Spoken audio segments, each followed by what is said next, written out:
Okay, so my name is Christy Merrill, and I have decided that there needs to be more education about spiritual warfare, and I'm coming from the idea that all the prophets need to be teaching warfare better. And anyway, so I'm sitting upstairs and I'm thinking about some things of the Lord and some of the things He's about to do, and I have been planning on trying to find ways to clarify what the best method of warfare in our lives is when we're entering the promised land season.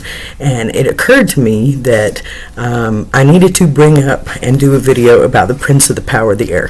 Okay, so as we know, the Prince of the Power of the Air puts things into the air. Words, spells, curses. There's been a huge awakening on this earth, like right about now, over how the media industries are all putting spell-like things and doing rituals and putting those things continuously into the air, along with the microwaves and things that are going on as well in the physical air. And so the Lord brought to my attention a while back in Judges 4 and 5, there is Deborah, okay? There's Deborah and Barak, and so there are 5 songs in the Bible. I want to point that out first, and one is the song of Deborah and Barak, and he had me do research on Deborah, and so the name Deborah in Hebrew means queen bee, but it goes back to the Hebrew root word debar, okay, and so the Hebrew root word debar actually means words.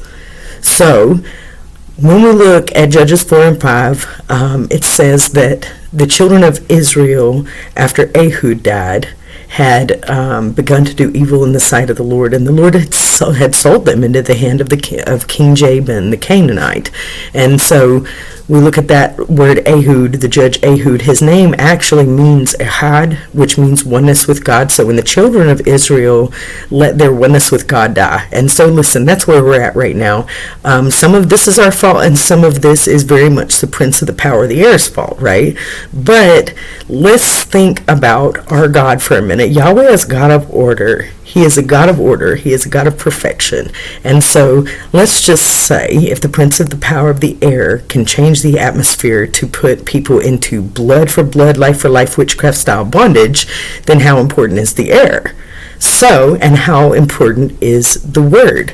So when I was learning about Deborah, back to her name coming from the root word debar, which means words. So Deborah was a wordsmith.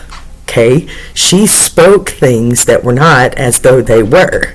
She spoke into existence under the counsel of the Lord in the law and the prophets. She spoke into existence a peace. There was peace in the land when Deborah and Barak were finished for 40 years. So I want to point out that even though there's an argument, okay, and it's a big argument, in the ecclesia, in the body of Christ, about whether or not praying out loud versus praying quietly. There are times and places for everything. God is a God of order. But I'm going to tell you what, the scriptures would not say in Job, he shall decree a thing and the Lord will establish it, if it wasn't something that was supposed to be declared out loud. Okay? We were not to prophesy in our heads to people. We were to prophesy out loud. It also says in Job, have you commanded the morning? And the morning doesn't mean morning.